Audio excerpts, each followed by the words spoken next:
Okay, so we're diving into this pretty hefty stack of reports and articles all about Life Cycle Refrigerant Management, LRM for short. Got to say, at first glance, all these acronyms and chemical names were a little intimidating. Yeah, it can seem pretty technical when you first start digging in. But, as I was reading through it all, it kind of hit me. This stuff is actually pretty fascinating. We're talking about these invisible gases that, keep our food cold and our homes comfy, but they also have this huge impact on climate change. Absolutely. And what's really interesting here is that we're not just talking about brand new refrigerants, we're talking about the massive amount that's already out there in existing equipment, what we call the bank of refrigerants. So, even if we stop producing certain refrigerants today, there's still a whole bunch of them lurking in our old fridges and AC units. Exactly.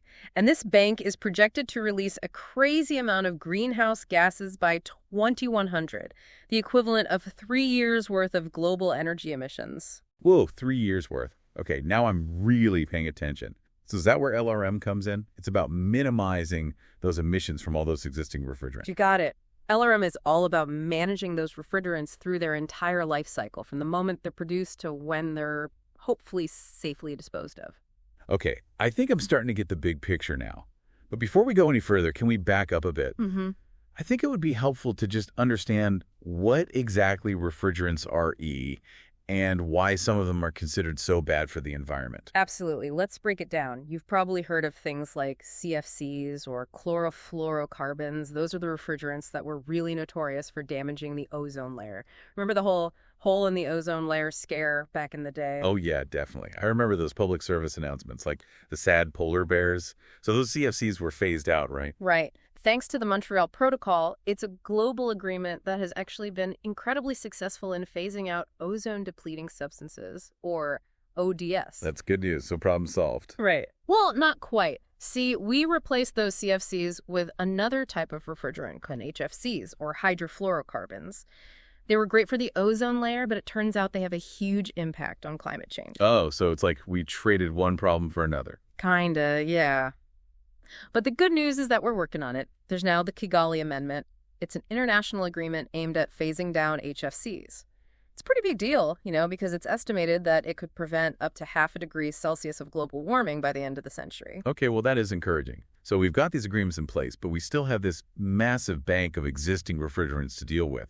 Tell me more about how LRM actually works in practice. Well, imagine it as a multi-stage process. The first and most important stage is preventing leaks. A tiny leak in a supermarket refrigerator could release 1/4 of its refrigerant each year. Wait, 1/4? Yeah. Seriously, no wonder my grocery bills have been going up. So how do we stop those leaks? There are some pretty amazing technological advancements being made, like automatic leak detection systems. They're already being used places like Europe and Japan. These systems can actually send daily reports if there's a problem, allowing for super fast repairs. I bet you'd want that kind of technology in your next AC unit, right? Absolutely. Sign me up. So leak prevention is the first step. What comes next? Well, if a leak does occur, or when equipment reaches the end of its life, it's crucial to recover the refrigerant instead of just letting it escape into the atmosphere. That's where trained technicians come in. They have specialized equipment that can safely extract the refrigerant. Makes sense. So once the refrigerant is recovered, what happens to it? That's where things get really interesting and a bit more complicated. The recovered refrigerant can be recycled, reclaimed, or in some cases, even destroyed. Okay, hold on. What's the difference between recycling and reclaiming? Think of it this way. Recycling is like giving the refrigerant a quick cleanup and sending it back out to do its job. Reclaiming is more like giving it a full spa treatment, purifying it back to its original state. So like refrigerant makeover. But why would we need to destroy a refrigerant? That seems a bit extreme, doesn't it? Sometimes, even with the best efforts, refrigerants become contaminated or degrade to the point where they can't be safely reused. That's where destruction technologies come in. There are actually some pretty wild methods being developed, like using the intense heat in cement kilns to break down those harmful gases. Wow. Okay, so we've got leak prevention, recovery, recycling, reclaiming, and destruction. That's a lot to manage. Yeah. I'm guessing there are some challenges when it comes to implementing all of this effectively on a global scale. You guessed it. LRM is a complex puzzle with a lot of moving pieces, and there are definitely some hurdles to overcome. You guessed it. LRM is kind of a complex puzzle, a lot of moving pieces, and definitely some hurdles to overcome. One of the biggest is just the lack of consistent policies and enforcement. It's like having a speed limit, but no one's checking if people are actually following it. So we need clear rules of the road for managing refrigerants, but also a way to make sure everyone's playing by those rules. Exactly. And then there's the whole issue of how we classify used refrigerants. Turns out what one country considers trash might be a valuable resource somewhere else. Creates this whole web of regulations that can be tough to navigate, especially when you're talking about global trade and cooperation. So is it even possible to get everyone on the same page? Seems like there are a lot of different perspectives and priorities at play.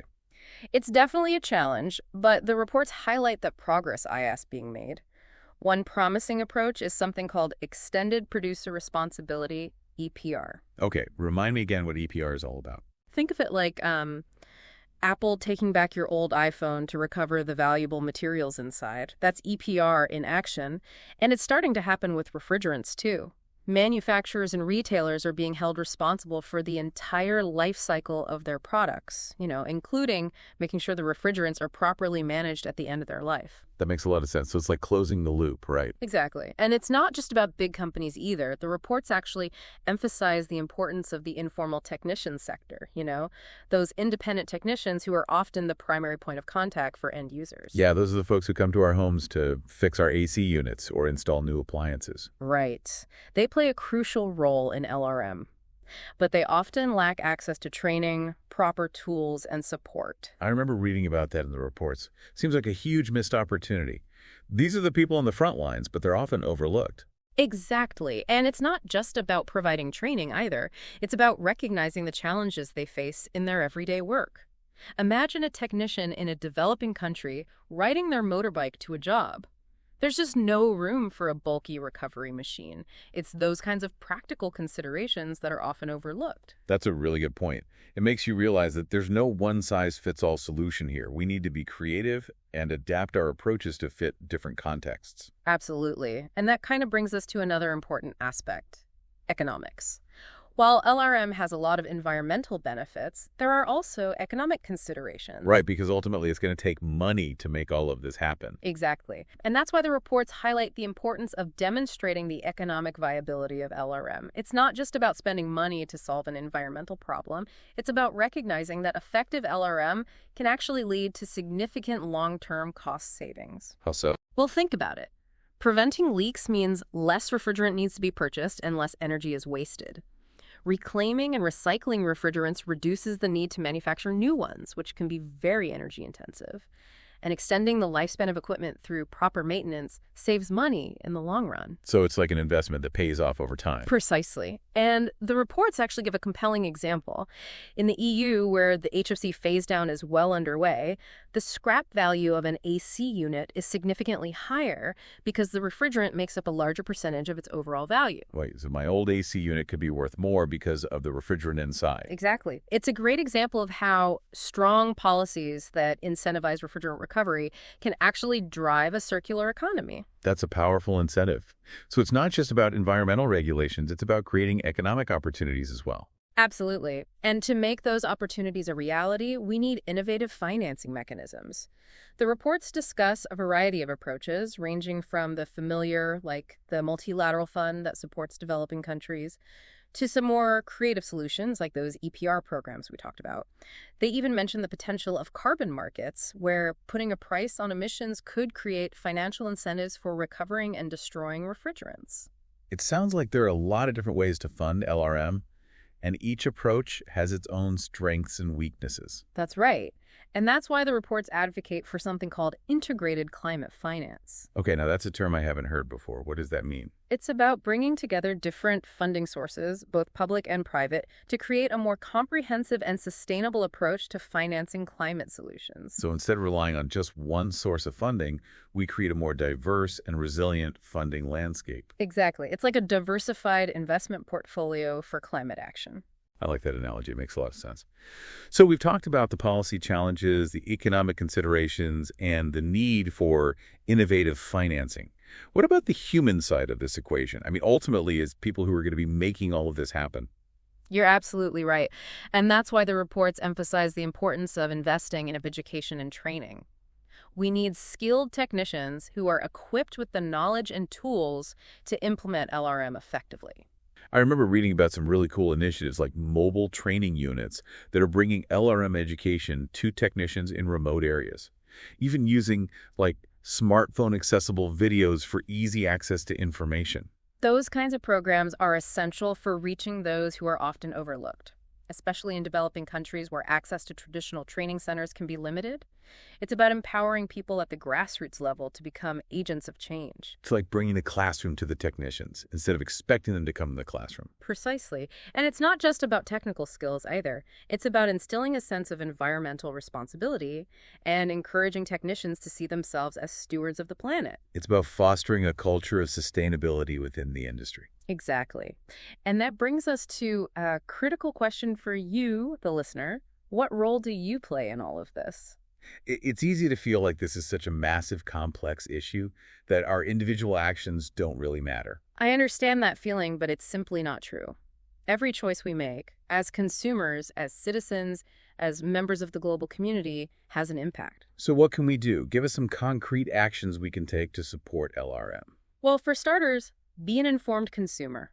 When you're buying new appliances, ask about the refrigerant they use. Choose models that are designed for low leakage and easy recovery. Vote with your wallet, so to speak. So do your research and support companies that are prioritizing sustainability. Got it. What else? You can also advocate for stronger policies that support LRM. Contact your elected officials and let them know this is an issue you care about. Change starts at the grassroots level. Make our voices heard. I like it. Anything else?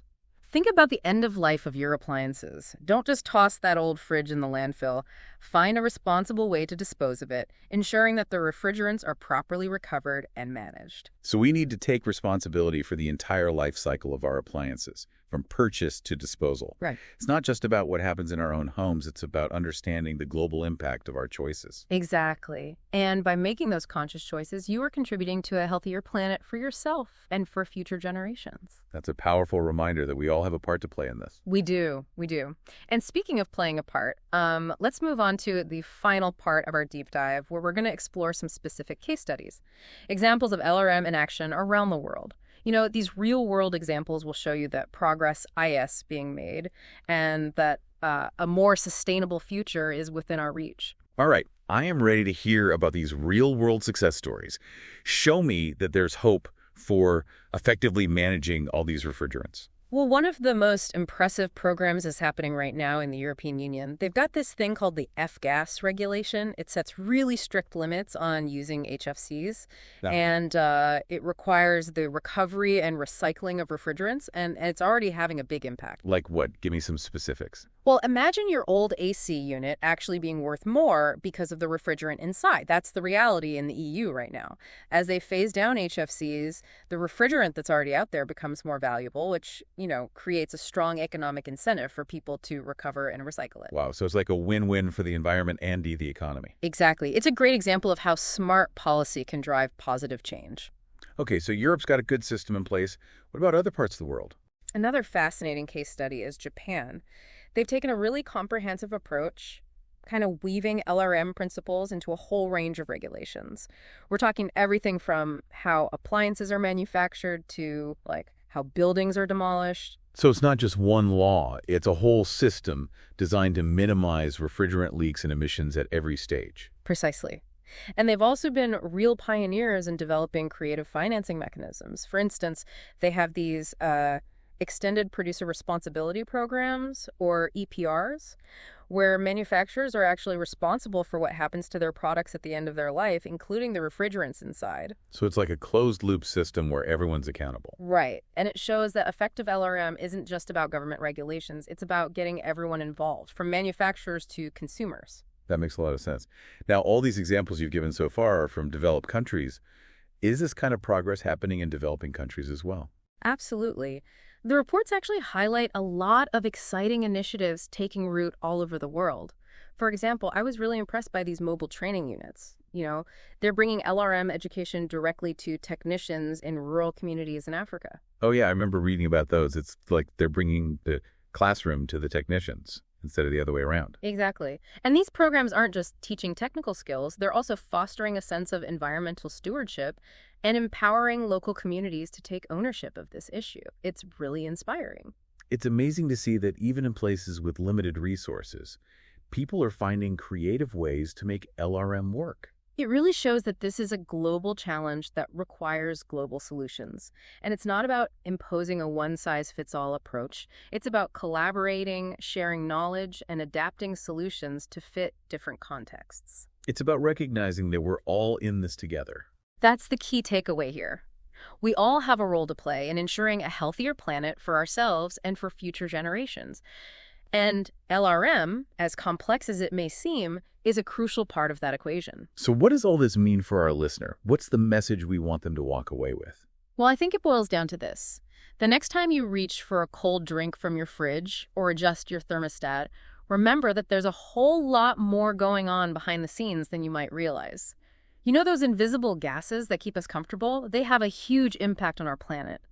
And the choices we make, from the appliances we buy to the policies we support, can make a real difference. It's about understanding the life cycle of those refrigerants and taking responsibility for our role in managing them effectively. Exactly. And it's not about feeling overwhelmed or powerless. It's about recognizing that even small actions, multiplied across millions of people, can have a massive impact. So be an informed consumer, advocate for change, and make sure those old refrigerants are handled responsibly at the end of their life. It all adds up. Couldn't have said it better myself. Well, this has been an incredible deep dive. I got to admit, I started out feeling a little intimidated by all the technical jargon, but now I'm walking away with a whole new understanding of this issue, and more importantly, a sense of hope that we can actually tackle this challenge. That's what we were hoping for. Thanks for being our expert guide on this journey. And to our listener, thanks for joining us on this deep dive into the world of life cycle refrigerant management. Until next time, stay curious and stay engaged.